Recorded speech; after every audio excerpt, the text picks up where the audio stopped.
अगर आप भी चाहते हैं कि भोजपुरी हिट सॉन्ग सबसे पहले आप तक पहुंचे तो हमारे सैफ म्यूजिक भोजपुरी चैनल को जरूर सब्सक्राइब करें, साथ में बेल आइकन दबाना न भूले।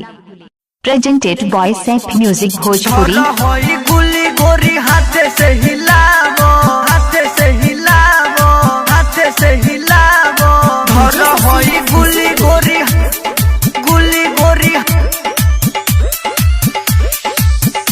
अरे धर होई गुली गोरी हाथे से हिलावो, हाथे से हिलावो, हाथे से हिलावो। अरे धर होई गुली गोरी हाथे से हिलावो, हाथे से हिलावो, हाथे से हिलावो। काहे खिसियालू जानी मुहावा बनावो, काहे खिसियालू जानी मुहावा बनावो, मुहावा बनावो।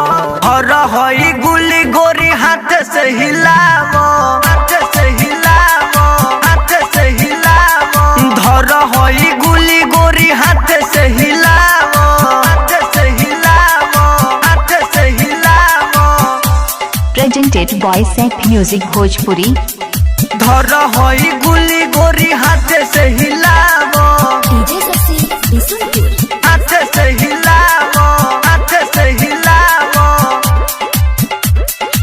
सुन ये गोरी ना करम बल जोड़ी, खेल तू हौवाला खेला।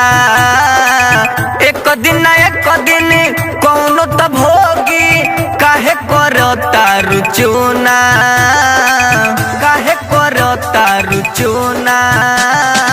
सुन ये गोरी ना करम बल जोड़ी, खेल तू हौवाला खेला।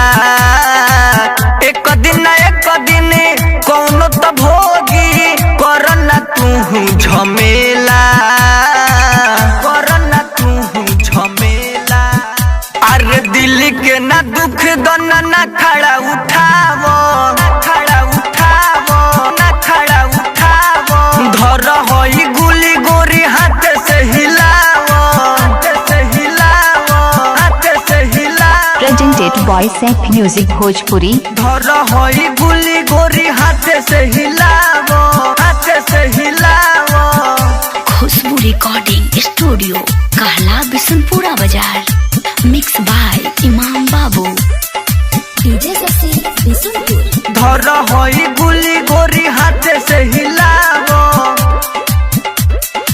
संजय शिवानी के बात कर के अरी बन जनी भर खमनु हो। कोइले बाड़ू खूबे हाथ फेरा फेरी, कर एगो टोटर रमनु हो, कर एगो टोटर रमनु हो। संजय शिवानी के बात कर के अरी बन जनी भर खमनु हो।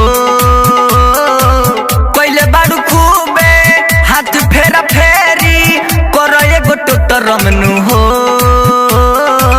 कर एगो टोटर रमनु हो।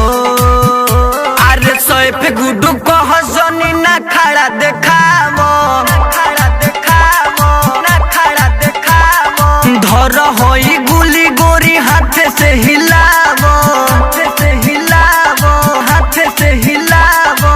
काहे खिसियालू जानी मुहावा बनावो, काहे खिसियालू जानी मुहावा बनावो, मुहावा बनावो।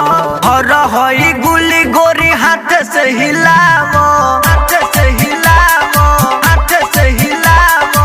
धर होई गुली गोरी हाथे से हिलावो, हाथे से हिलावो, हाथे से हिलावो। Presented by Saif music Bhojpuri.